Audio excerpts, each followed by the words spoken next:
अच्छा, तो पिछले सेशन में हमने दो चीज़ें डिस्कस की थी मेनली। हमने देखा था कि एक कोड एडिटर क्या होता है और उसको इंस्टॉल कैसे करते हैं। हमने VS कोड को इंस्टॉल किया था विंडोज़ में, और फिर हमने उसको थोड़ा सा यूज़ करके देखा था, जैसे फ़ाइल्स कैसे क्रिएट करते हैं, सर्च कैसे करते हैं। ये सारी चीज़ें हमने उसमें डिस्कस की थी। और फिर उसके बाद हमने यूबंटू इंस्टॉल किया था विंडोज़ के अंदर। विंडोज़ सब सिस्टम फॉर लिनक्स उसका नाम होता है। तो वो वाला सॉफ्टवेयर जब हमने इंस्टॉल किया तो उसने यूबंटू इंस्टॉल कर दिया। तो यूबंटू इंस्टॉल करने के बाद हमने उसमें अपना यूज़र सेटअप किया और थोड़ी बहुत एक दो कमांड्स चलाई एंड देन हमने उसको क्लोज़ कर दिया। हमने ज़्यादा कमांड्स नहीं चलाई क्योंकि हमारा टाइम भी ओवर हो गया था। तो इस सेशन में हम आज दो चीज़ें करेंगे। एक तो हम यूबंटू की कुछ बेसिक कमांड्स देखेंगे, और उसके अलावा हम ये देखेंगे कि क्लाइंट और सर्वर का कॉन्सेप्ट क्या है। वेबसाइट्स के अंदर जो कम्युनिकेशन होती है कि आप एक डोमेन नेम जब आप यहाँ ब्राउज़र में लिख के एंटर करते हैं एड्रेस बार में, तो कैसे वो रिक्वेस्ट जाती है सर्वर तक, फिर सर्वर से आपके पास रिक्वेस्ट कैसे आती है, तो उस कॉन्सेप्ट को हम देखेंगे। और फिर HTTP क्या चीज़ है और HTTPS क्या चीज़ है और HTTPS सिक्योर कैसे है, हम इस चीज़ को देखेंगे। तो शुरू करते हैं। वैसे पिछले सेशन में से कोई किसी का question?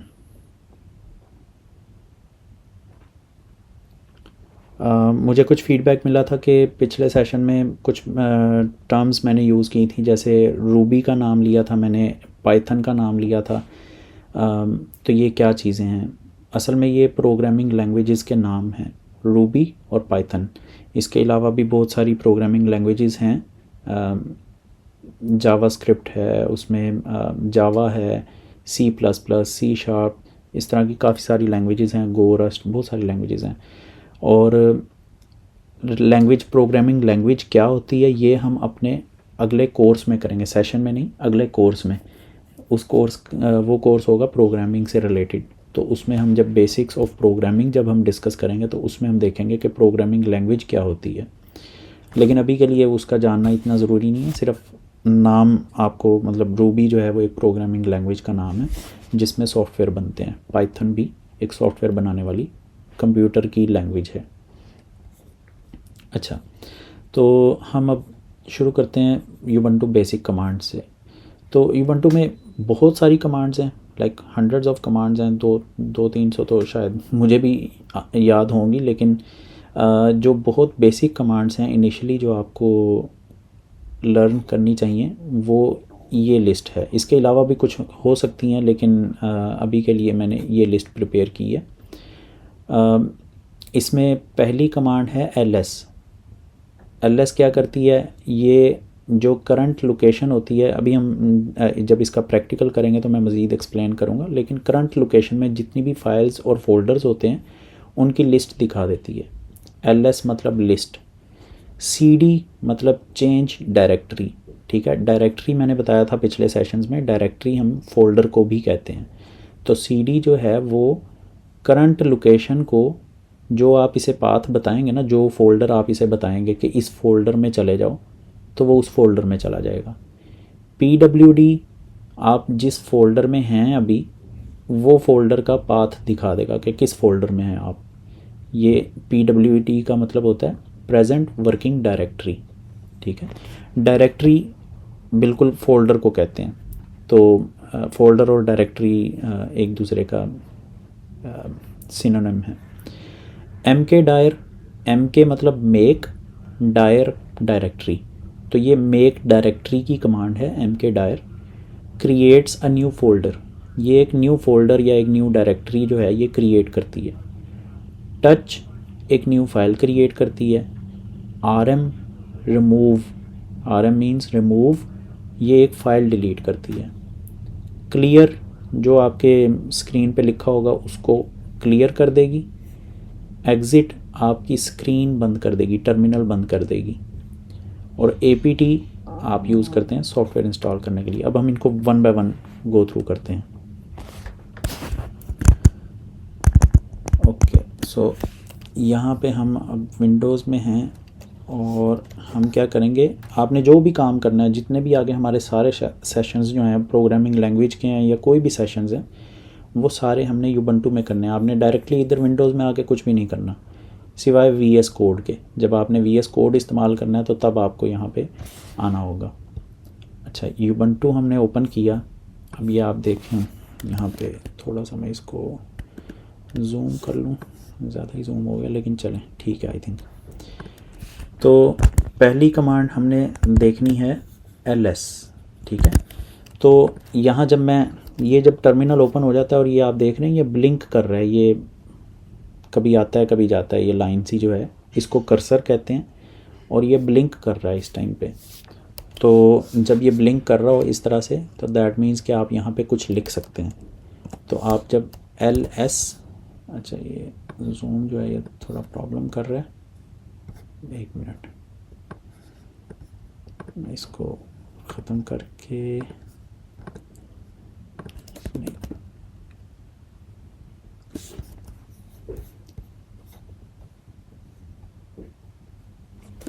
Right click is pasting, okay चलें। बहरहाल अभी हम इसको फिर ऐसे ही यूज़ कर लेते हैं।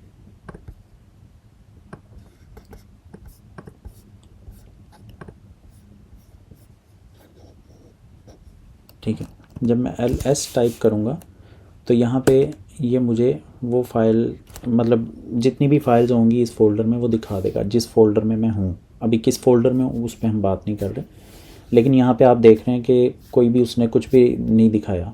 इसका मतलब है कि इस फ़ोल्डर में कुछ भी नहीं है, ये फ़ोल्डर खाली है, ठीक है। तो अब हम क्या करेंगे कि दोबारा इस कमांड को हम दोबारा इस्तेमाल करेंगे, लेकिन उससे पहले हम जाके देखते हैं pwd की कमांड को देखते हैं, क्योंकि जब हम कोई डायरेक्टरीज़ वगैरह क्रिएट कर लेंगे फिर हम cd को भी इस्तेमाल करके देखेंगे। तो अब हम पहले pwd की कमांड चलाते हैं। तो pwd लिख के मैंने एंटर प्रेस किया तो ये मुझे बता रहा है कि ये आपका फ़ोल्डर है जिस फ़ोल्डर में आप हैं, /home/rev। यूबंटू में जितने भी, अच्छा ये पाथ है आपके फ़ोल्डर का, ठीक है, ये पाथ है पूरा। तो यूबंटू में जितने भी पाथ होंगे, किसी भी फ़ोल्डर का हो वो पाथ, किसी भी फाइल का पाथ हो, वो हमेशा जब फुल पाथ शो करेगा ना तो हमेशा एक स्लैश से शुरू करेगा। पहले एक स्लैश होगी, उसके बाद कोई ना कोई फ़ोल्डर का नाम होगा। यहाँ पे जैसे ये होम का फ़ोल्डर है और उसके अंदर एक रेव का फ़ोल्डर है और उसके अंदर कुछ भी नहीं है, ठीक है। तो ये करंट डायरेक्टरी जो है हमारी प्रेजेंट वर्किंग डायरेक्टरी ये वाली है, home/rev। अच्छा, अब अगर मैं यहाँ पे एक डायरेक्टरी क्रिएट करता हूँ, क्रिएट्स न्यू फ़ोल्डर, आपको याद होगा हमने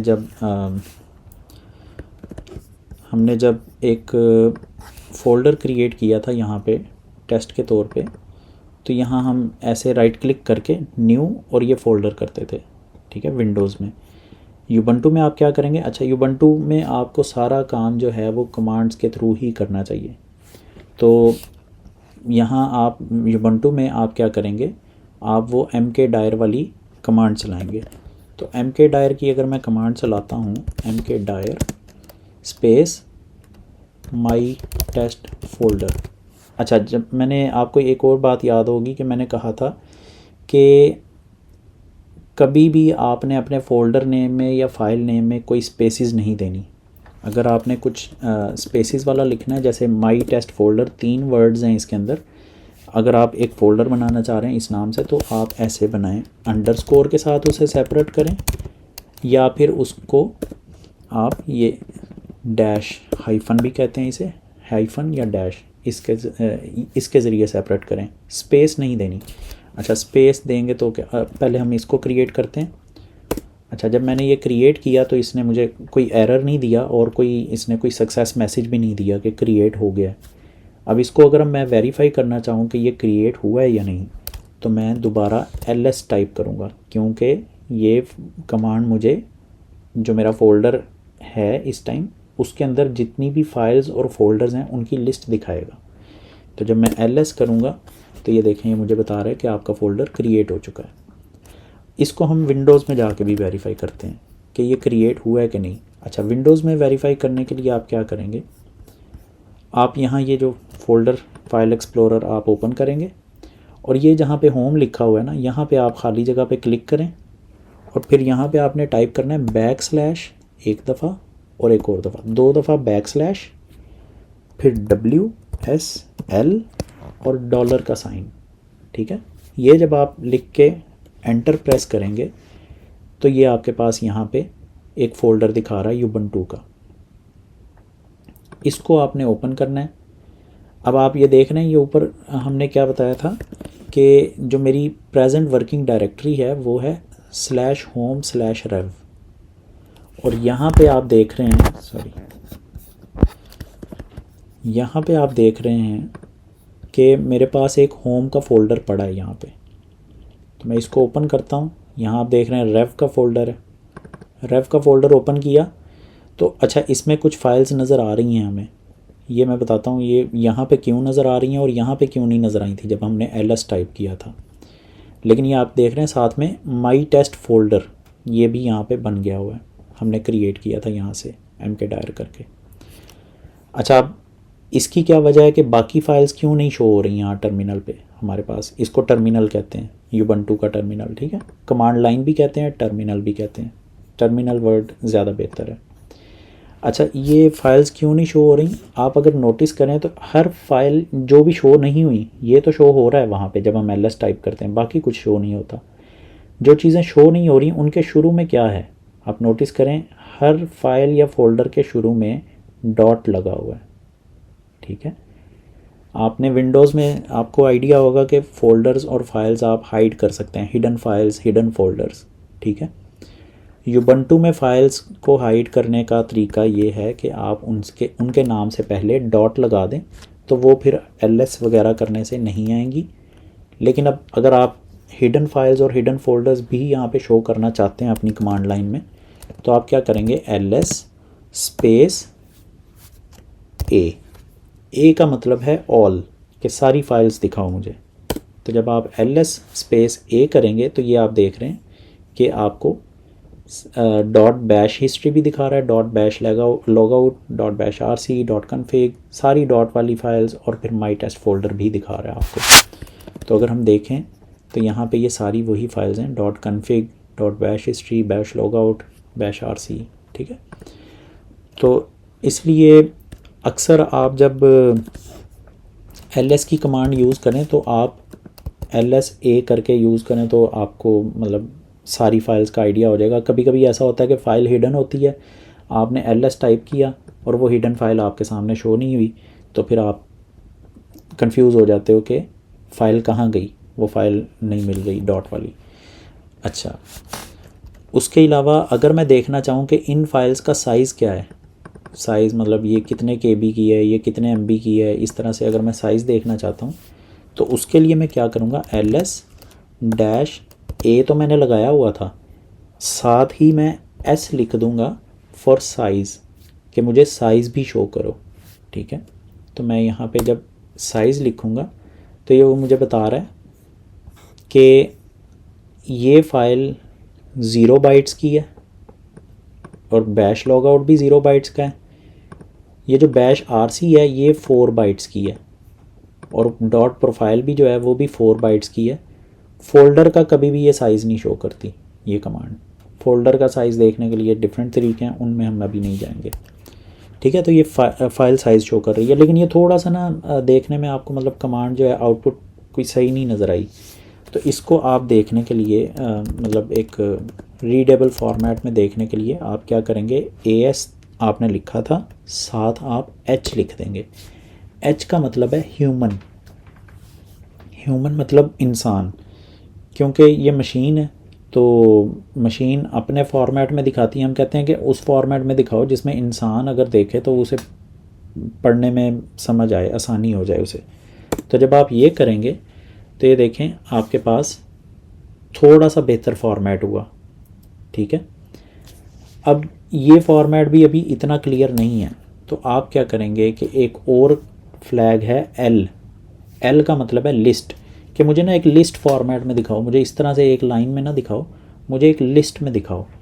तो मैं LASH, L for list, A for all सारी files, S for size and H for human format. Human format, sorry मैं ह्यूमन फॉर्मेट, हाँ मैं गलती कर गया। ह्यूमन फॉर्मेट का मतलब है कि ये मुझे जो ये फ़ाइल साइज़ दिखा रहा है ना वो ह्यूमन फॉर्मेट में दिखाए। तो ये 4 बाइट्स की फ़ाइल नहीं थी, 4 किलो बाइट्स की फ़ाइल थी।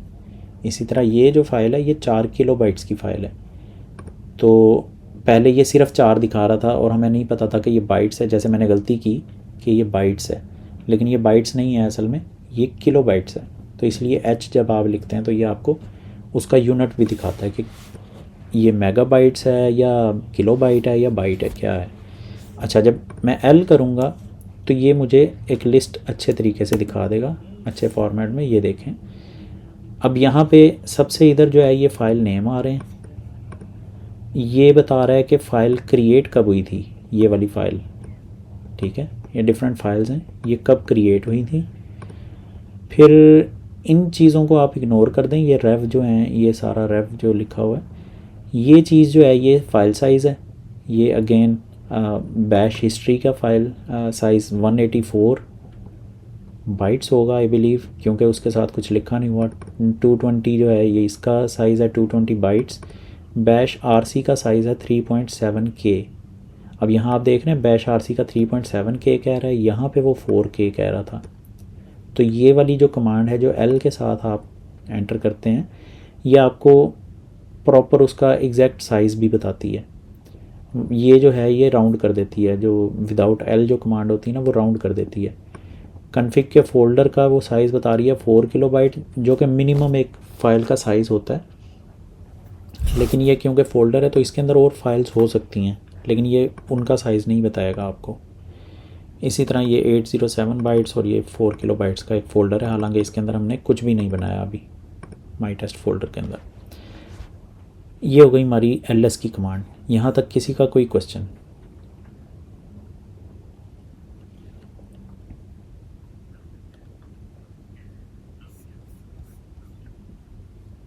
जी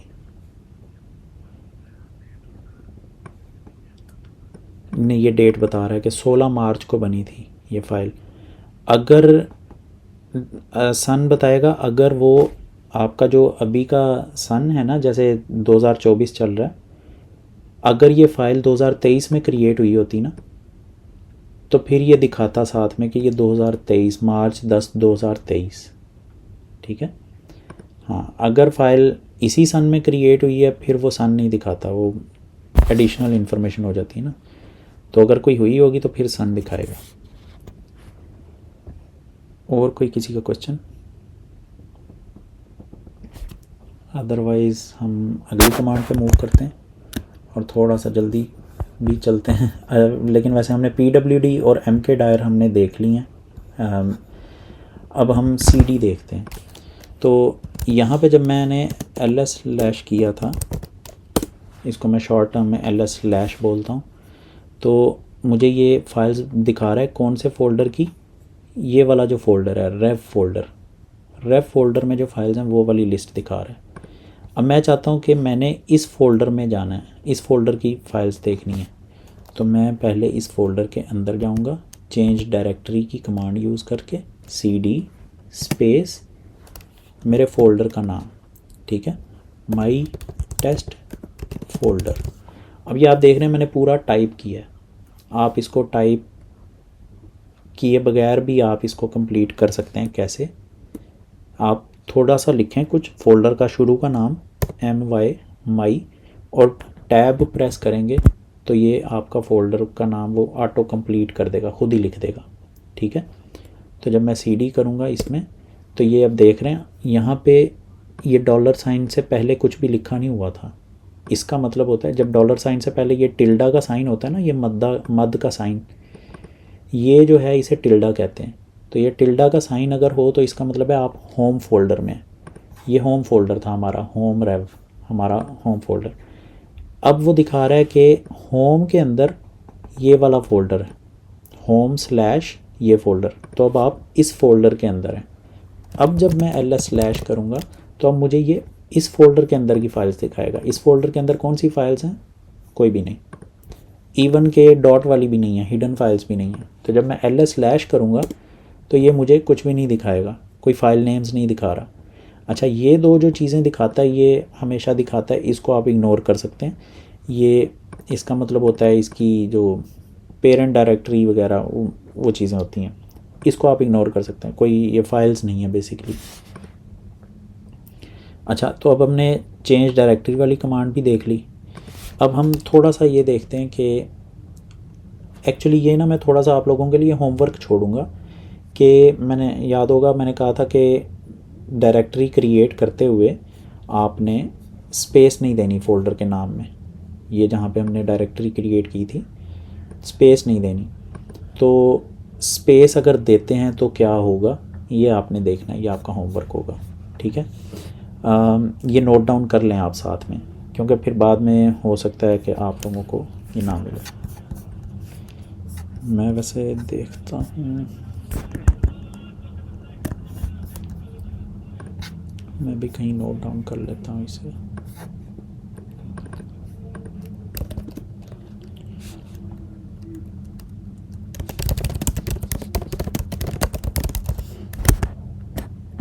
ठीक हो गया। तो चलें, अब हमारी जो नेक्स्ट कमांड थी चेंज डायरेक्टरी के बाद वाली, वो है, हमने ls भी देख लिया, change directory, pwd, mkdir। Touch जो है ये एक फ़ाइल क्रिएट करता है, एम्प्टी फ़ाइल होती है, बिल्कुल उस तरह जिस तरह हम विंडोज़ में एक फ़ाइल क्रिएट कर सकते हैं। यहाँ पे जैसे मैं राइट क्लिक करता हूँ और न्यू की ऑप्शन आती है, तो यहाँ मैं जब टेक्स्ट डॉक्यूमेंट सेलेक्ट करूँगा तो ये एक फ़ाइल क्रिएट करता है। उसका ये नाम मुझसे पूछ रहा है, सम नेम, मैं स्पेस नहीं देता, सम नेम, ठीक है, सम नेम डॉट टेक्स्ट। ये मैंने एक फ़ाइल बना ली। इसको अगर देखें ये साइज़ बता रहा है 0 किलोबाइट और इसमें कुछ भी नहीं होगा। इसको अगर आप ओपन करके देखें नोटपैड में, यहाँ पे आप देख रहे हैं कि कुछ भी नहीं है इस फाइल के अंदर, एम्प्टी है। तो अब हम Ubuntu से क्रिएट करके देखते हैं। ये हमने की है विंडो से क्रिएट, ठीक है जी, ये डिलीट हो गई। अब हम यहाँ पे touch my sample file dot, आज फिर हम .txt नहीं, हम .rb फाइल क्रिएट करते हैं। ठीक है, .rb फाइल रूबी के लिए होती है। तो रूबी जो है वो आपको जानने की ज़रूरत नहीं है, एक प्रोग्रामिंग लैंग्वेज का नाम है बस।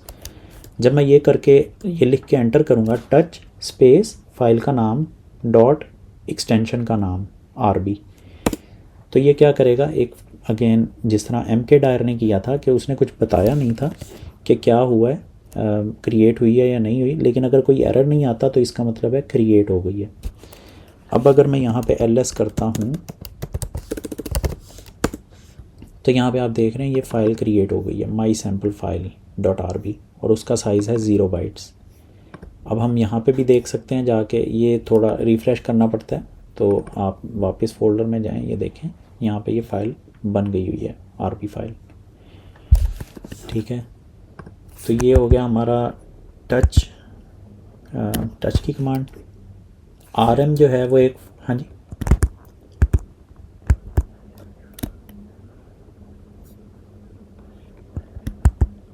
हाँ,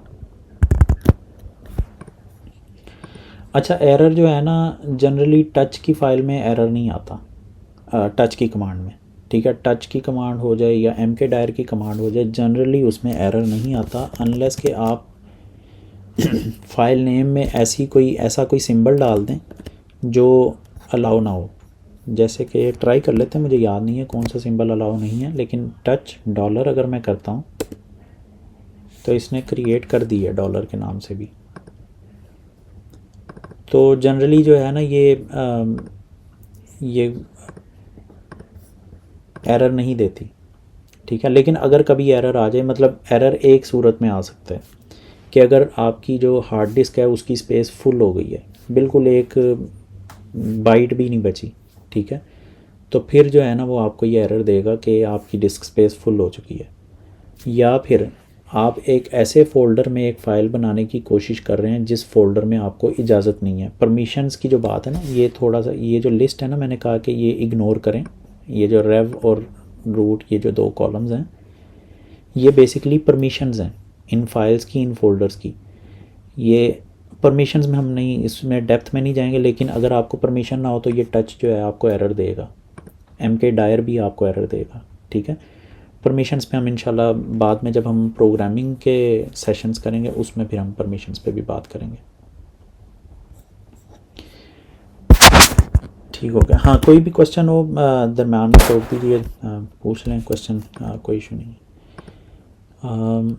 अच्छा, क्लियर।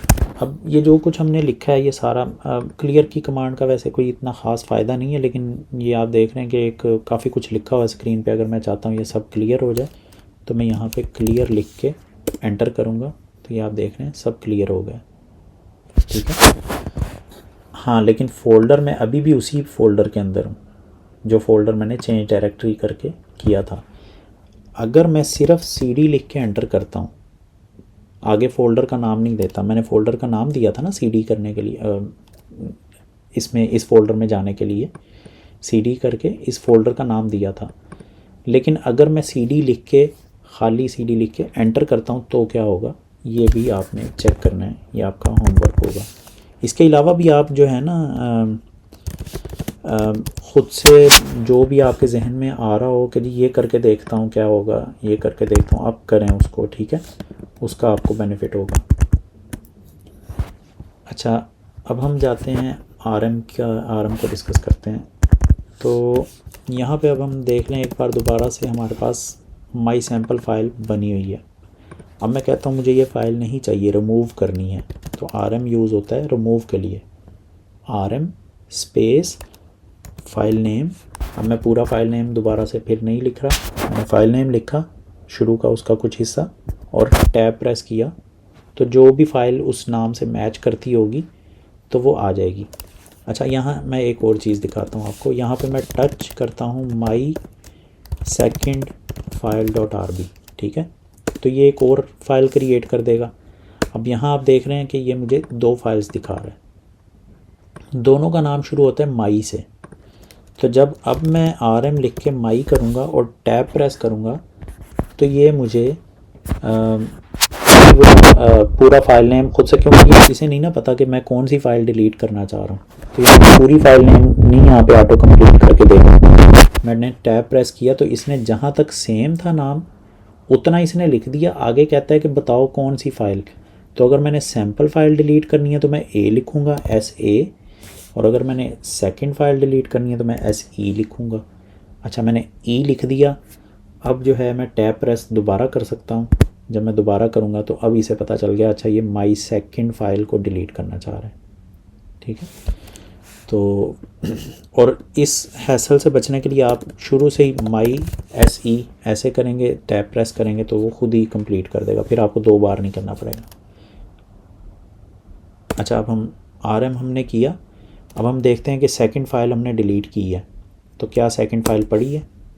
जी नहीं, फ़ाइल डिलीट हो चुकी है, ठीक है। तो इसी तरह हम इस फ़ाइल को भी डिलीट कर सकते हैं। तो ये हो गई रिमूव की कमांड। कोई यहाँ तक कोई क्वेश्चन? क्लियर को भी हमने देख लिया। एग्ज़िट जो है वो टर्मिनल क्लोज़ कर देते हैं। तो यहाँ पे हम एग्ज़िट जब लिखेंगे तो ये वाली जो ये ब्लैक विंडो है ये बंद हो जाएगी, ठीक है, ये टर्मिनल जो है ये बंद हो जाएगा। अगर मैंने ज़्यादा टैब्स ओपन की हुई हैं, समझें ये एक और टैब मैंने ओपन कर ली, ठीक है, अब ये जो है ये आपका एक्चुअली यहाँ पे आप टैब ना ओपन करें क्योंकि ये यूबंटू ओपन नहीं हुआ, तो आप यहाँ से न्यू टैब नहीं ओपन करें, ठीक है। बहरहाल अब आप एग्ज़िट लिखेंगे, एंटर प्रेस करेंगे तो ये विंडो बंद हो गई, वो ब्लैक वाली, ठीक है। तो एग्ज़िट जो है वो एग्ज़िट करने के लिए इस्तेमाल होगा। उसके बाद APT, ये कमांड जो है ना ये बड़ी इंपॉर्टेंट है, क्योंकि यूबंटू में जो सॉफ्टवेयर है ना वो सॉफ्टवेयर भी, उनका भी कोई इस तरह से इंटरफेस नहीं होता कि कोई बटन बनाओ, कोई बॉक्स बनाओ, कुछ भी बनाओ। सॉफ्टवेयर भी जो यूबंटू के होते हैं वो सारे कमांड लाइन पे ही चलते हैं, वो आपके इस तरह क्लिक वगैरह नहीं आप कर सकते उस पर। तो अब हम एक सैम्पल सॉफ्टवेयर भी इंस्टॉल करेंगे और देखेंगे कि इंस्टॉल कैसे करते हैं सॉफ्टवेयर को, फिर उस सॉफ्टवेयर को इस्तेमाल कैसे करते हैं, और फिर उस सॉफ्टवेयर को अनइंस्टॉल कैसे करते हैं। ठीक है, तो ये 3 चीज़ें हम देखेंगे। मैं दोबारा यूबंटू ओपन करता हूँ। यहाँ पे सर्च में आप जब टाइप करेंगे यूबंटू तो तब भी आपके पास आ जाएगा। अगर पहले से आपने इस्तेमाल किया हुआ तो यहाँ रिसेंट में आ रहा होगा। तो अब ये यूबंटू हमने कर लिया ओपन। यहाँ पे अब हम करेंगे, और आज हम ये भी देखेंगे, ये देखेंगे ऊपर बता रहा है कि to run a command as administrator use sudo. ठीक है, एडमिनिस्ट्रेटर मतलब रूट यूज़र, उसके लिए आप सूडो लिखेंगे कमांड से पहले, जो भी आपने कमांड लिखनी है।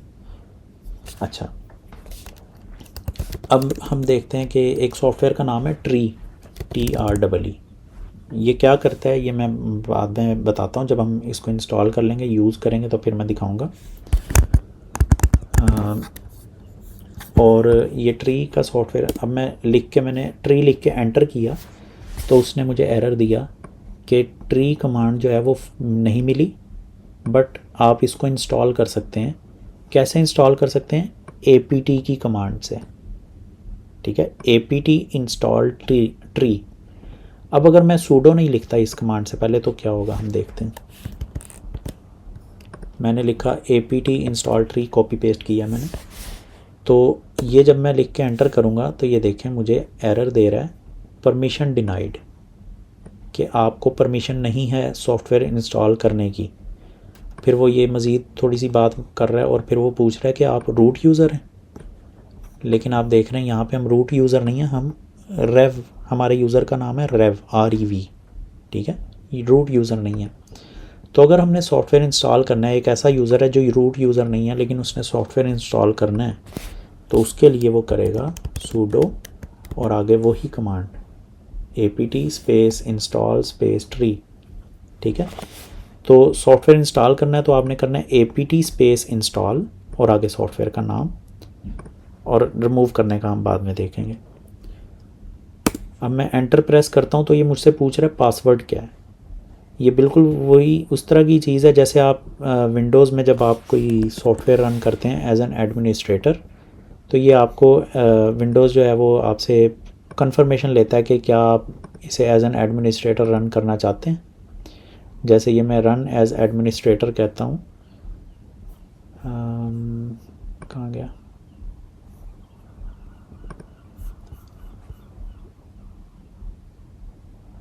अच्छा शायद ये यूबंटू की वजह से इसको हम अभी बंद करते हैं। अच्छा, ये देख रहे हैं आप कि वो पूछ रहा है कि क्या आप इस फाइल को एज अ रूट यूज़र चलाना चाहते हैं, मतलब make changes to your device. तो येस करूँगा तो वो एज एन एडमिनिस्ट्रेटर चलेगा, नो करूँगा तो नहीं चलेगा। अच्छा, इसको हम बंद कर देते हैं। दोबारा आते हैं यहाँ पे सूडो। अब एक काम मैंने किया, ये देखें अचानक से कमांड आ गई मेरे पास। ये कैसे आई? जो कमांड आपने पहले टाइप की होती है, अगर आप अप एरो की प्रेस करेंगे, ऊपर वाली एरो की, तो ये वो वाली कमांड दिखा देगा आपको जो आपने पहले टाइप की है। मैं एक बार और प्रेस करूँगा अप एरो की तो ये मुझे उससे पहले वाली कमांड दिखा देगा। इसी तरह मैं जब तक करता जाऊँगा वो उससे पहले वाली कमांड दिखाता जाएगा। इसी तरह डाउन एरो की करूँगा तो वो मुझे नीचे वाली कमांड दिखाएगा। जैसे ये ट्री चलाया था मैंने, अब ये डाउन और फिर ये वाली फाइल। ठीक है, तो अब मैं एंटर करता हूँ तो ये मुझे पासवर्ड पूछ रहा है। पासवर्ड हमने रखा था 4 0, तो 1 2 3 4 मैंने टाइप किया लेकिन पासवर्ड नज़र नहीं आ रहा। मैंने रीज़न बताई थी पिछले सेशंस में है कि ये नज़र क्यों नहीं आता, तो अगर रीज़न आपको नहीं आता तो आप पिछले सेशन में देख सकते हैं। अच्छा, मैं एंटर प्रेस करूँगा तो उसने मुझे कहा, एक एरर दिया कि जो पैकेज है ट्री ये नहीं मिला मुझे, ये मैं नहीं इंस्टॉल कर सकता, मिला नहीं। अब इसकी वजह एक होती है, कभी तो ये वजह होती है कि ये जो आपने नाम लिखा है ना सॉफ्टवेयर का, ये नाम गलत है। लेकिन कभी कभार ऐसा भी होता है कि जो जहाँ से इसने इंस्टॉल करना है ना वो वाली लिस्ट अप टू डेट नहीं है, तो उसको अप टू, जैसे विंडोज़ में अपडेट्स इंस्टॉल होते हैं ना, तो इस तरह यूबंटू में भी अपडेट इंस्टॉल होते हैं। तो अपडेट इंस्टॉल करने के लिए मैं क्विकली यहाँ पे करूँगा सूडो APT अपडेट। ठीक है। तो ये मेरे सिस्टम को अपडेट कर देगा। जब मैं ये एंटर करूँगा तो अच्छा, अब आपने देखा, अब मैंने सूडो लिखा तो इसने मुझे कोई पासवर्ड नहीं पूछा। तो ये जो है, ये पासवर्ड जो है ना बार बार नहीं पूछता। एक बार आपने दे दिया पासवर्ड तो फिर उसके बाद ये दोबारा नहीं पूछता। अच्छा, अब यहाँ पे कोई एरर आएगा तो फिर वो आपको नज़र आ जाएगा एरर, लेकिन यहाँ पे कोई एरर नहीं आया। ये पैकेज लिस्ट्स जो है ये अपडेट हो गई हैं, building dependency tree, reading state information, और ये बता रहा है कि जी अपग्रेड हो सकते हैं। अब मैं दोबारा चलाता हूँ sudo apt install tree। तो यहाँ पे अब आप देख रहे हैं कि अब मुझे वो एरर नहीं आया कि मैं इंस्टॉल नहीं कर सकता, बल्कि ये आप देख सकते हैं कि इसने क्या किया, the following new packages will be installed. कौन सा पैकेज इंस्टॉल होगा? ट्री।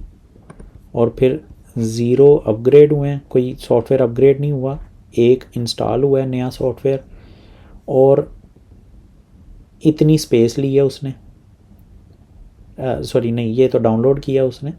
और फिर आफ्टर दिस ऑपरेशन 108 KB जो है वो आपकी डिस्क स्पेस यूज़ होगी। ये सॉफ्टवेयर जो है ये 108 KB का है, तो ये यूज़ होगी। और फिर ये इंस्टॉल हो रहा है, गेट डाउनलोड हुआ, मतलब फैच किया इसने, वही जो ऊपर 47.2 KB बता रहा था, 5 सेकंड लगे इसे डाउनलोड करने में। और फिर उसके बाद ये प्रिपेयरिंग टू अनपैकिंग वगैरह आपको इतना समझने की ज़रूरत नहीं है, लेकिन ये इंस्टॉलेशन की बात कर रहा है कि ये इंस्टॉल हो गया है। अगर कोई एरर आता तो दोबारा आपको रेड कलर में वो एरर दिखाता, जिस तरह उसने ऊपर दिखाया था एरर, ये रेड कलर में ई। अच्छा, तो ये अब आपने इंस्टॉल किया। अब हम देखते हैं कि इस सॉफ्टवेयर को इस्तेमाल कैसे करते हैं। तो इस्तेमाल करने का तरीका बिल्कुल सिंपल है। हर सॉफ्टवेयर एक कमांड उसकी होती है। तो इस सॉफ्टवेयर की कमांड है ट्री।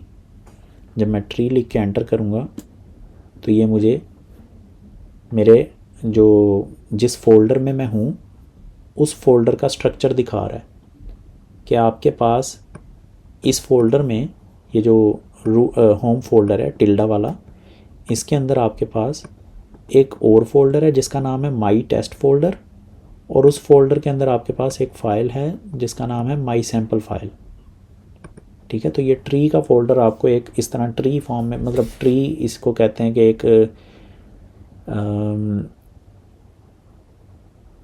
एक हायरार्की में दिखा देता है, मतलब कौन सा फोल्डर कहाँ पे है, फिर उसके अंदर क्या है, फिर उसके अंदर क्या है। मतलब अगर इस फोल्डर के अंदर भी कोई फोल्डर होता तो फिर ऐसे एक और लाइन बनी होती है, ऐसे ये जो बनी हुई है, तो इस तरह से वो नेस्टेड फॉर्म में दिखा देता आपको सारी जो डिटेल है। तो ये सॉफ्टवेयर इस्तेमाल हो गया, मतलब कि ये काम है इस सॉफ्टवेयर का। बड़े बड़े कॉम्प्लेक्स सॉफ्टवेयर होते हैं यूबंटू में, उनको कैसे इस्तेमाल करते हैं वो हम आगे जब अपने प्रोग्रामिंग में जाएंगे तब इस्तेमाल करना शुरू करेंगे। लेकिन अभी के लिए क्या है कि ये एक सॉफ्टवेयर हमने यूज़ करके देखा है कि ये हमको कुछ डिटेल दे रहा है। अब इसको अनइंस्टॉल कैसे करना है? तो अगेन वही सारी कमांड है, sudo apt इंस्टॉल की जगह आपने लिखना है रिमूव, sudo apt रिमूव, और यहाँ पे आपने सॉफ्टवेयर का नाम लिखना है sudo apt रिमूव ट्री। ये जब आप एंटर करेंगे तो ये मुझसे पूछ रहा है कि क्या आपने अनइंस्टॉल करना है। ये देखें, 0 upgraded, 0 newly installed, 1 to remove. ठीक है, कि एक आप रिमूव करने जा रहे हैं, the following packages will be removed, do you want to continue. तो यहाँ पे जब आप वाई लिख के, वो येस या नो पूछ रहा है, तो वाई का मतलब है येस, नो का एन का मतलब है नो। तो अगर आप नो करेंगे तो अनइंस्टॉल नहीं होगा, येस कर देंगे तो ये अनइंस्टॉल कर रहा है उसको। ठीक है, ये यहाँ पे आप देख रहे हैं रिमूविंग ट्री, ये उसने सॉफ्टवेयर अनइंस्टॉल कर दिया। तो ये हो गई हमारी कमांड्स। apt भी हमने देखा। कोई क्वेश्चंस आपके यहाँ तक?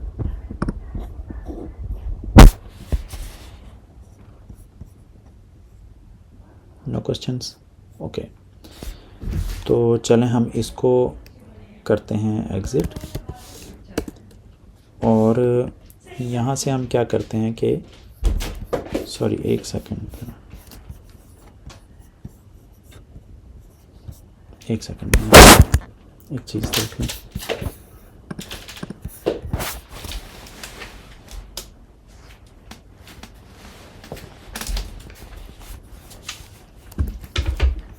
ओके चलें, अब हम जो हमने नेक्स्ट, मैंने जैसे सेशन के शुरू में बताया था कि हम दूसरी चीज़ जो देखेंगे वो हम देखेंगे कि क्लाइंट सर्वर क्या चीज़ होती है और HTTP प्रोटोकॉल क्या होता है और HTTPS प्रोटोकॉल क्या होता है। ठीक है, तो क्लाइंट सर्वर कम्युनिकेशन होती क्या है, उसके लिए हमें अंडरस्टैंड करने के लिए सबसे पहले क्या करना है कि हमें गूगल क्रोम को देखना है। मैं 1 मिनट ओपन कर लूँ।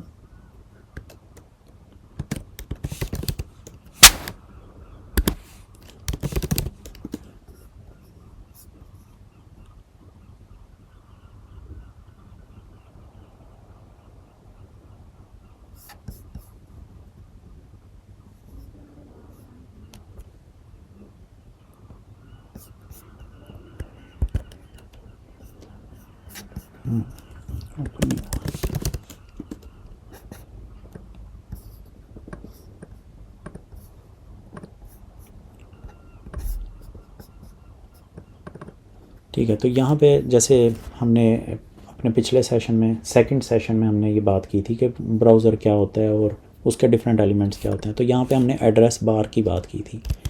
तो एड्रेस बार में जब हम कुछ टाइप करेंगे, जैसे कि मिसाल के तौर पे मैं कहता हूँ facebook.com, तो ये मुझे ये पेज दिखा देता है फेसबुक का लॉगिन वाला। ठीक है, तो ये कैसे दिखा रहा है, ये कैसे रिक्वेस्ट कहाँ पे गई, किसने ये पेज दिया मुझे, मेरे ब्राउज़र को कैसे पता चला कि ये इस तरह से यहाँ पे ये चीज़ दिखानी है, यहाँ पे ये चीज़ दिखानी है, ये कैसे पता चला, इसको हम अब डिस्कस करते हैं। इसको समझने के लिए सबसे पहले हम देखेंगे एक रियल लाइफ की एग्जांपल। हम ब्राउज़र्स वगैरह को नहीं देखेंगे, कोई टेक्निकल टर्म हम इस्तेमाल नहीं करेंगे। तो सबसे पहले हम बात करते हैं इस पिक्चर की। अब मिसाल के तौर पे एक बच्चा है, कोई बच्चा है, वो कहता है कि मुझे खिलौना चाहिए। ठीक है, आई वांट अ टॉय। वो एक रिक्वेस्ट करता है आई वांट अ टॉय अपने फादर से। ठीक है, तो अब फादर क्या करेगा कि मतलब हम ये अज्यूम करते हैं कि उसका वालिद जो है वो उसको ले देगा खिलौना, क्योंकि इनकार भी कर सकता है, लेकिन यहाँ पे हम अज्यूम करेंगे कि ले देगा खिलौना। अच्छा, बच्चे ने रिक्वेस्ट की आई वांट अ टॉय फादर से। फादर ने क्या करना है, अब उसने खिलौना अगर ला के देना है बच्चे को, तो जाहिर बात है वो किसी टॉय शॉप वगैरह पे जाएगा, किसी दुकान पे जाएगा जहाँ से टॉय मिलेगा उसे। तो फादर जो है वो, अब आप ये समझें कि बच्चा, खैर यहाँ पे तो बच्चा ये ऐसा बना हुआ है जो लिख नहीं सकता, लेकिन आप समझें कि ये लिखा हुआ है कुछ। ठीक है, बच्चे ने एक चिट पे, एक रसीद पे, किसी चीज़ पे, पेज पे लिख के दिया है आई वांट अ टॉय। फादर जो है वो उसी पेज को जिस पे लिखा हुआ है आई वांट अ टॉय, वो लेके चला जाता है टॉय शॉप पे। वहाँ जाके वो ये वाला पेज टॉय शॉप वालों को देता है। टॉय शॉप वाले देखते हैं कि अच्छा ये क्या मंगवाया है, किसी ने टॉय मंगवाया है, तो टॉय शॉप वाले एक टॉय जो है वो फादर को दे देंगे, और फादर जो है वो टॉय लेके अपने बच्चे के पास जाएगा और उसे वो टॉय दे देगा। ठीक है, तो इस तरह से एक बच्चे ने रिक्वेस्ट की और उसको एक टॉय मिल गया। इस सारे प्रोसेस के बाद यहाँ तक चीज़ क्लियर है, क्योंकि यहाँ ये चीज़ें क्लियर होनी चाहिए। आगे वाले सेशंस, आगे वाले जो सेक्शंस हैं उनमें ये चीज़ आपको समझ आनी चाहिए, बेसिक क्लियर होनी चाहिए। ठीक है, यहाँ तक क्लियर है आपका। तो एक बच्चे ने टॉय मांगा, फादर टॉय शॉप पे गया और ला के दे दिया। बिल्कुल यही चीज़ जो है ये ब्राउज़र्स में होती है। जैसे अभी हमने देखा था कि हमने ब्राउज़र में लिखा facebook.com, तो हम हैं। ठीक है, हमने एक रिक्वेस्ट की कि मुझे फेसबुक का लॉगिन पेज ला दो। किसे रिक्वेस्ट की हमने? अपने ब्राउज़र को, कि मुझे ला के दो कहीं से। ठीक है, और वो कैसे की थी, वो हमने लिखा था facebook.com, मतलब हमें एड्रेस पता था कि भाई यहाँ से मिलेगा पेज। ठीक है, जैसे समझ लें कि बच्चा बता दे कि भाई इस टॉय शॉप से मिलेगा खिलौना। तो वो फादर फिर उसी टॉय शॉप पे जाएगा और किसी टॉय शॉप पे नहीं जाएगा। तो उसी तरह हम ये बताते हैं ब्राउज़र को कि facebook.com के पास जाओगे ना तो तुम्हें उसका लॉगिन पेज मिलेगा, वो लेके आओ मेरे पास। तो आपने ब्राउज़र को कहा, ब्राउज़र जो है वही चीज़ लेके फेसबुक के सर्वर पे गया। ब्राउज़र ने कहा कि मुझे लॉगिन पेज दो, ठीक है। वो लॉगिन पेज जो है सर्वर ने ब्राउज़र को दे दिया। ये समझें फेसबुक का लॉगिन पेज है, ये उसने ब्राउज़र को दे दिया, और ब्राउज़र जो है वही वाला पेज जो है उसने एक रिस्पॉन्स, एक रिक्वेस्ट का रिस्पॉन्स जो है वो उसने यूज़र को दे दिया, वो वाला पेज वो दिखा दिया उसने, ठीक है। तो ये इस तरह से HTTP रिक्वेस्ट काम करती है कि एक रिक्वेस्ट जाती है ब्राउज़र को हम बताते हैं, ब्राउज़र जाता है सर्वर के पास, सर्वर जो है वो उसको दोबारा से ब्राउज़र को पकड़ाता है जो भी चीज़ है, और वो ब्राउज़र वापस हमारे पास ले आता है। ये प्रोसेस है कि किस तरह से क्लाइंट और सर्वर आपस में कम्युनिकेशन करते हैं। कम्युनिकेशन मतलब कि मुझे ये चीज़ चाहिए तो वो दे देता है। तो हमेशा साइकिल ऐसे ही चलता है कि हमेशा हम बताते हैं ब्राउज़र को कि मुझे ये ला के दो और फिर वो लेके आता है। ऐसा HTTP में कभी नहीं होगा कि सर्वर जो है वो खुद से कहे कि ये ले लो, मेरे से ये ले लो, मतलब हमने उससे मांगा नहीं है लेकिन सर्वर कहे कि मुझसे ले लो। ये चीज़ HTTP में नहीं होती। इसके लिए दूसरे प्रोटोकॉल्स होते हैं, उस पर हम बाद में अपने शायद वेब डेवलपमेंट के कोर्सेज़ में शायद कभी बात करें, शायद कभी ना भी करें, क्योंकि वो इतने कॉमन नहीं है। अच्छा, तो यही प्रोसेस है जिस तरह से हमारे पास वेबसाइट आती है। यहाँ तक क्लियर है सब? ठीक हो गया। अच्छा, और अगर कहीं पे कोई चीज़ कॉम्प्लेक्स लगे तो कोशिश करें कि क्वेश्चन पूछ लें, और अगर क्वेश्चन अभी नहीं पूछना याद रहा, बाद में याद आता है, तो आप वही जो रिकॉर्डिंग अपलोड होगी उस पर आप कमेंट करके पूछ सकते हैं, या आप मुझसे व्हाट्सएप ग्रुप में भी पूछ सकते हैं। अच्छा, अब हम बात करते हैं HTTP प्रोटोकॉल के बारे में।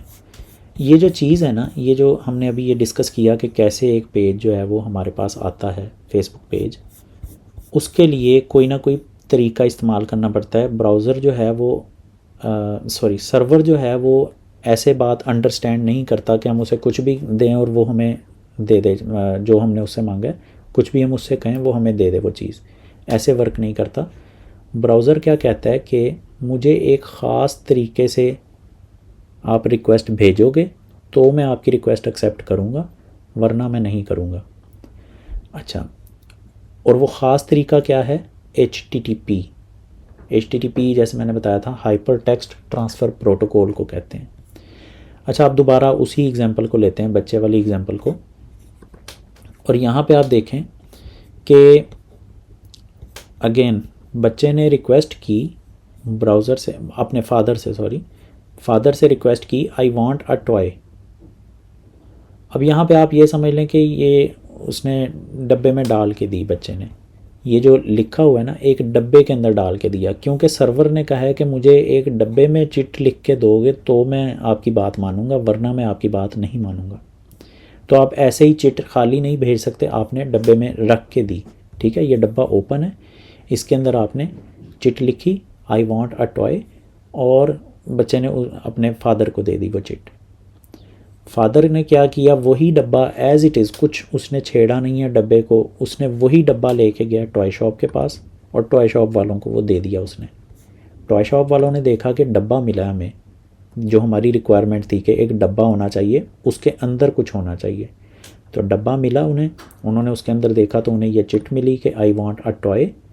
तो उन्होंने क्या किया कि वो चिट निकाल ली, और उसकी जगह जो चीज़ चाहिए थी, टॉय चाहिए था, वो उन्होंने डब्बे में रख दिया, क्योंकि जो इधर है ना, ये जो ब्राउज़र है ना, ये भी कहेगा कि मुझे डब्बे में ही वापस देना चीज़।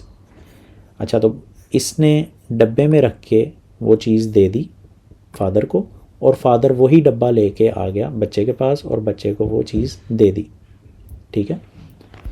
तो इस तरह से ये HTTP प्रोटोकॉल, ये जो डब्बा है ना, इसे समझ लें आप HTTP है, कि इसके अंदर आप अपनी रिक्वेस्ट को रखेंगे तो वो फुलफ़िल होगी, अदरवाइज़ वो फुलफ़िल नहीं होगी। यहाँ तक क्लियर है? ठीक है। अच्छा, अब हम देखेंगे कि HTTP प्रोटोकॉल तो हमारा क्लियर हो गया, लेकिन HTTP प्रोटोकॉल मैंने जैसे कहा था कि सिक्योर नहीं है। HTTPS जो है वो ज़्यादा सिक्योर है। वो कैसे? उसकी वजह है मिडल मैन अटैक। ये एक अटैक का नाम है जिसको मिडल मैन अटैक कहते हैं, और वो मैं एक्सप्लेन करता हूँ कि वो होता क्या है।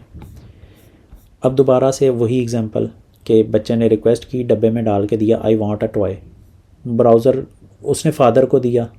फ़ादर अब टॉय शॉप पे जा रहा था ना, तो उसे कोई ना डाकू पड़ गए या कोई भी बंदा पड़ गया उसे, ठीक है, उसको उससे उन्होंने डब्बा छीना। डब्बा छीन के उसमें जो चिट लिखी हुई थी आई वांट अ टॉय, वो उन्होंने निकाली उसमें से, और उसमें अपनी एक चिट रख दी आई वांट अ गन। ठीक है, तो ये उन्होंने चिट इसमें रख दी I want a gun. Father गया टॉय शॉप पे। हम एज्यूम करते हैं कि ये असला भी बेचती है टॉय शॉप जो है तो अब जब आप इसको ये डब्बा देंगे, टॉय शॉप ने तो देखना है डब्बा आया, ठीक है, हमारी रिक्वायरमेंट पूरी है, डब्बे के अंदर क्या है, आई वांट अ गन। वो कहेंगे ठीक है आपको गन चाहिए, वो एक गन आपको उस डब्बे में रख के दे देंगे। ठीक है, वो चिट निकाल लेंगे, गन दे देंगे। अब वो फादर को मिली। रियल वर्ल्ड में तो फादर कहेगा ना कि ये गन क्यों दे दी मुझे, लेकिन क्योंकि वो यहाँ से भी उसने कोई एतराज़ नहीं किया कि डब्बे में क्या लिखा हुआ, तो यहाँ पे भी उसे कोई एतराज़ नहीं होगा कि डब्बे में आया क्या है। तो जो इसी तरह फादर जो है यहाँ पे हमारी एग्जांपल्स में ब्राउज़र है, ब्राउज़र का काम कर रहा है, तो ब्राउज़र को भी इसी तरह कोई गर्ज नहीं होती कि हमने मांगा क्या है और हमें मिला क्या है। वो सिर्फ जो मिला वो सीधा जाके बच्चे को दे देगा। तो ये तो ठीक बात ना हुई कि बच्चे को गन ला के पकड़ा दी। ठीक है, तो ये होता है मिडल मैन अटैक, मतलब कि एक दरमियानी बंदा, मतलब जहाँ हम लेके जा रहे थे चीज़, वहाँ दरमियान में किसी ने अटैक कर दिया हम पे, और हमारी हमारी जो रिक्वायरमेंट है, जो रिक्वेस्ट है, उसको चेंज कर दिया। यहाँ तक क्लियर है?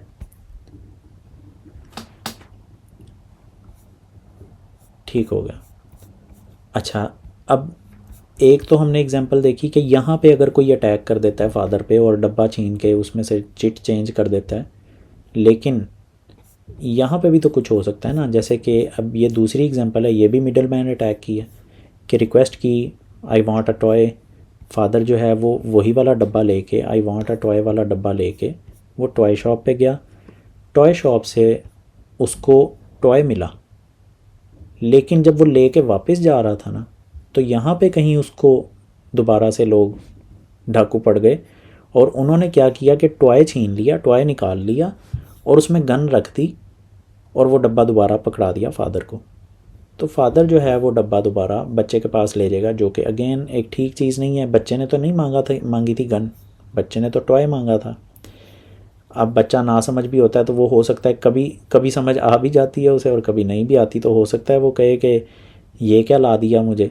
ठीक है, या हो सकता है वो उसको वाकई टॉय समझे और इस्तेमाल करना शुरू कर दे, और इस्तेमाल करने के सूरत में आपको पता है कि नुकसान होगा। ठीक हो गया, यहाँ तक क्लियर है चीज़? अच्छा, अब हम जल्दी से, क्योंकि टाइम ओवर हो चुका है हमारा, लेकिन एक लास्ट स्लाइड रह गई है। अब हम देखेंगे कि HTTPS प्रोटोकॉल सिक्योर क्यों होता है, ये कैसे सिक्योर करता है इस चीज़ को। ये HTTP प्रोटोकॉल था ना, हमने देखा कि मिडल मैन अटैक की वजह से ये सिक्योर नहीं है। यहाँ पे ना, मतलब आप जो मांगते हैं कभी कभी आपको वो नहीं भी मिलता। तो HTTPS में क्या होता है? HTTPS में बच्चे ने रिक्वेस्ट की फादर से, वही चीज़, वही चिट जो है उसने बॉक्स में लिख के रख दी, लेकिन बॉक्स को उसने ताला लगा दिया। बॉक्स के अंदर अब क्या है फादर को नहीं पता। फादर वो बॉक्स लेके जाता है टॉय शॉप पे। अब यहाँ पे समझें उसको डाकू पड़ जाते हैं, तो क्या होगा कि वो बॉक्स उससे छीनेंगे, लेकिन बॉक्स में से चिट तो वो निकाल नहीं सकते, या अपनी वाली चिट वो रख नहीं सकते, क्योंकि लॉक लगा हुआ है, चाबी है नहीं उनके पास। ये हम एज्यूम करेंगे कि अगर वो इसको तोड़ते हैं तो वो बॉक्स ज़ाया हो जाएगा, क्योंकि टॉय शॉप ने तो कहा है ना कि मुझे बॉक्स चाहिए, तो वो तोड़ेंगे तो बॉक्स ख़राब हो जाएगा, ज़ाया हो जाएगा। तो उसे बॉक्स जो है वो, अगर मिडल मैन उसमें छीन भी लेता है बॉक्स, उसे नहीं पता चलेगा कि इसमें क्या था, क्या लिखा हुआ है। और अगर नहीं छीनता चलें तो समझे हम चले जाते हैं आगे टॉय शॉप के पास। टॉय शॉप के पास चाबी है इसकी, इस बॉक्स की। एक चाबी हमारे पास है इस बॉक्स की, एक चाबी टॉय शॉप के पास है। जब आपने टॉय शॉप को ये बॉक्स दिया, उसने चाबी लगा के बॉक्स खोला और उसके अंदर जो चीज़ थी, जो भी चिट थी, वो उन्होंने पढ़ा और वो जो चीज़ चाहिए थी वो उन्होंने बॉक्स में रखी और दोबारा उसे ताला लगा दिया। दोबारा ताला लगाने के बाद उन्होंने वो बॉक्स जो है वो फादर को दे दिया और फादर दोबारा से वो बॉक्स लेके बच्चे के पास जा रहा है। अब यहाँ पे अगर कोई अटैक करता है उस पर, अगेन अटैक करने वाला ना तो ये चीज़ देख सकता है कि इस बॉक्स के अंदर क्या है और ना ही अपनी कोई चीज़ इसमें रख सकता है। तो जो चीज़ टॉय शॉप ने दी है वही चीज़ बच्चे के पास पहुंचेगी और जो चीज़ बच्चे ने मांगी थी वही रिक्वेस्ट टॉय शॉप के पास पहुंचेगी, इसमें चेंज नहीं हो सकता। तो इस तरह से HTTPS प्रोटोकॉल काम करता है कि जो हम रिक्वेस्ट भेजते हैं वो ना हम एक की के साथ ना उसका हम ताला लगा देते हैं और फिर ब्राउज़र को पता सर्वर को पता होता है कि इसको मैंने अनलॉक कैसे करना है और फिर वो दोबारा अनलॉक करके वो देखता है, सर वो रिक्वेस्ट फुलफ़िल करता है और फिर लॉक लगा के दोबारा हमारे पास भेजता है और फिर हमारे पास चाबी अगेन है उसकी, तो हम दोबारा से खोल के उसमें से वो अपनी चीज़ निकाल लेते हैं। तो इस तरह से HTTPS प्रोटोकॉल सिक्योर करता है इस चीज़ को, मिडल मैन अटैक को जो है वो ख़त्म करता है HTTPS प्रोटोकॉल। ठीक है, यहाँ तक सब कुछ क्लियर है।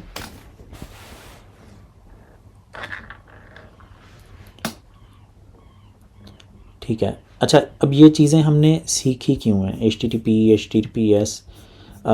इसकी रीज़न यही है क्योंकि हम आगे वेब डेवलपमेंट करेंगे। वेब डेवलपमेंट में सबसे बेसिक चीज़ ही HTTP प्रोटोकॉल है। ठीक है, तो इसलिए हमें प्रोटोकॉल वर्क कैसे करता है उसका थोड़ा बहुत आइडिया होना चाहिए। तो ये जब आप इसको अच्छी तरह से अंडरस्टैंड कर लें, याद कर लें, और फिर उसके बाद जो है इंशाल्लाह जब हम वेब डेवलपमेंट करेंगे तो आपको आइडिया होगा कि मतलब इन चीज़ों का आइडिया होगा तो आप इजीली कर सकेंगे। तो और मैंने एक और बात कही थी कि HTTP पे आप कभी भी, जब पिछले सेशंस में कही थी किसी पे सेकंड सेशन में, कि HTTP प्रोटोकॉल के ऊपर आप कभी भी अपना लॉगिन वगैरह ना करें किसी वेबसाइट पे, कि अगर HTTP या HTTPS नहीं है और आप क्रेडिट कार्ड वगैरह की इन्फॉर्मेशन भी ना दें। उसकी वजह ये है कि समझें आपने क्रेडिट कार्ड की इन्फॉर्मेशन इस डब्बे में रखी, वो लेके गए तो क्रेडिट कार्ड की इन्फॉर्मेशन चोरी कर ली किसी चोर ने दरमियान से। तो इसलिए HTTP प्रोटोकॉल पे आप अपनी सेंसिटिव इन्फॉर्मेशन नहीं भेज सकते। यहाँ पे जब आप भेजेंगे तो वो चोरी नहीं कर सकता कोई। तो ये रीज़न है कि आप अपनी सिक्योर इन्फॉर्मेशन जो है, सेंसिटिव इन्फॉर्मेशन, वो आप कभी भी HTTP पे एंटर नहीं करेंगे। ठीक हो गया, आई थिंक यहाँ पे हम सही हो गया। तो सेशन यहाँ पे जो हमने देखना था, पढ़ना था, वो हमने आज कंप्लीट कर लिया। तो कोई क्वेश्चन पूरे सेशन में से कोई क्वेश्चन है तो वो बताएं, अदरवाइज़ हम इसको एंड करते हैं।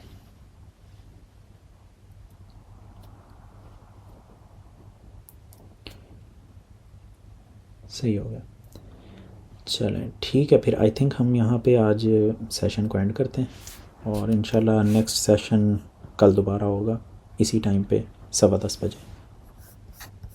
थैंक यू, अल्लाह हाफिज़।